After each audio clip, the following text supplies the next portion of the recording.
Hello guys, ಕೆಲವ್ರು ಹೇಳ್ತಾರೆ ನಮ್ ಗಿಲ್ಲಿ ಏನೇ ಮಾಡಿದ್ರು ಎಮೋಷನ್ಸ್ ಇಲ್ಲ, ಗಿಲ್ಲಿ ಏನು ತಪ್ಪು ಮಾಡಿದ್ರು ಒಪ್ಕೊಳ್ಳಲ್ಲ, ಗಿಲ್ಲಿ ತಪ್ಪು ಮಾಡ್ತಾನೆ ಇರ್ತಾನೆ ಅದು ಇದು ಅಂತ ಹೇಳ್ಬೇಕಂದ್ರೆ ಅಶ್ವಿನಿ ಮೇಡಮ್ ಅದೆಲ್ಲ ಮಾಡೋದು.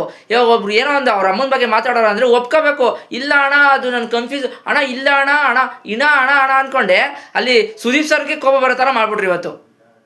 ಆಮೇಲೆ ಲಾಸ್ಟಲ್ಲಿ ಎಲ್ಲ ಮುಗಿದ್ಮೇಲೆ ಸ್ವಲ್ಪ ಏನೋ ನನಗೆ ಇದು ನೆಗೆಟಿವ್ ಆಗ್ತಿದೆ ಅಂದ್ರೆ ಅಣ್ಣ ನಾನು ಒಪ್ಕೋತೀನಿ ಅಣ್ಣ, ಅಕ್ಸೆಪ್ಟೆಡ್ ಇಟ್ ಅಂತ ಏನೋ ಇಂಗ್ಲೀಷಲ್ಲಿ ಹೊಡೆದ್ಬಿಟ್ಟು ಡೈಲಾಗ್ಗಳನ್ನ ಇದು ಮಾಡ್ಬಿಡೋದು. ಅಯ್ಯೋ, ಈ ಅಶ್ವಿನಿ ಮೇಡಮ್ ಅವ್ರದ್ದು ಹೇಳ್ತೀನಿ ಕೇಳಿ, ಅಲ್ಲಿ ಏನೋ ಒಂದು ಮಾತಾಡ್ಬಿಡ್ತಾರೆ. ಆಮೇಲೆ ಇಲ್ಲಿ ಬಂದ್ಬಿಟ್ಟು ಸುದೀಪ್ ಸರ್ ಮುಂದೆ ನಾನು ಒಳ್ಳೆಯವಳು, ನಾನು ಬಿಟ್ರೆ ಯಾರೂ ಒಳ್ಳೆಯವರೇ ಇಲ್ಲ ಆ ಥರ ಕುತ್ಕೊಳ್ಳೋದು. ಅಣ್ಣ ಅಣ್ಣ ಅಣ್ಣ ಹಿಂಗೆ ಕೈ ಹಿಡ್ಕೊಂಡು ನಿಂತ್ಕೊಂಡು ಕುತ್ಕೊಬಿಡೋದು ಸುದೀಪ್ ಸರ್ ಮುಂದೆ. ಇನ್ನೇನೂ ಇಲ್ಲ. ಒಪ್ಕೊಳ್ರಿ, ಮಾಡಿರೋ ತಪ್ಪನ್ನ ಒಪ್ಕೊಳ್ರಿ. ಮಾಡಿರೋ ತಪ್ಪನ್ನ ಒಪ್ಕೊಂಡಿರೋದಕ್ಕೆ ಅಲ್ಲಿ ಬೇರೆ ಕಂಟೆಸ್ಟೆಂಟ್ಗಳು ಕಾಣ್ತಾರೆ ನಿಮ್ಗಿಂತ ಚೆನ್ನಾಗಿ ಆಡ್ತವ್ರೆ ಅಂತ ಕಾಣ್ತಾ ಇರೋದಷ್ಟೇ. ಆಮೇಲೆ ರಾಶಿಕ್ ಅವ್ರದ್ದು ರಾಶಿಕ್ ಅವ್ರದ್ದು ವಿಚಾರದಲ್ಲಿ ನಂಗೆ ಇನ್ನೂ ಸ್ಯಾಟಿಸ್ಫ್ಯಾಕ್ಷನ್ ಇಲ್ಲ.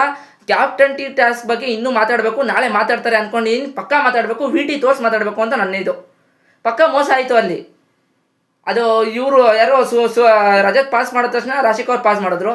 ಈ ಥರ ನಮ್ಗೆ ಅನ್ನಿಸ್ತು. ಅದು ನೋಡೋಣ ನಾಳೆ ಮಾತಾಡ್ತಾರ ಅಂತ. ಆಮೇಲೆ ಫುಲ್ಲು ತಪ್ಪು ಒಂದು ರಾಶಿಕ್ ಅವ್ರದ್ದು ಅಂತ ಗೊತ್ತಾಗೋಯ್ತು. ರಘು ಬೈದರು, ಮತ್ತು ಚೈತ್ರ ಅವ್ರಿಗೂ ಬೈದರು. ಇನ್ನೂ ನನಗೆ ಖುಷಿ ಆಯಿತು.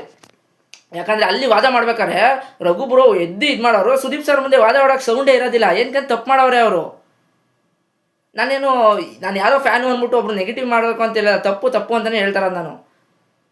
ಆಮೇಲೆ ಇನ್ನೊಬ್ರು ಅದೇ ಇರಿಟೇಷನ್ ಸುಂದ್ರಿ ಬಗ್ಗೆ ವಿಡಿಯೋದಲ್ಲಿ ಬಿಟ್ಟಿದ್ದೆ, ನೋಡೋಗಿ. ಅಷ್ಟೇ ಗೈಸ್, ಮುಂದಿನ ವಿಡಿಯೋದಲ್ಲಿ ಸಿಗ್ತೀನಿ. ವಿಡಿಯೋ ಮಾತ್ರ ಲೈಕ್ ಮಾಡಿಲ್ಲ, ಲೈಕ್ ಮಾಡಿ. ಬಾಯ್.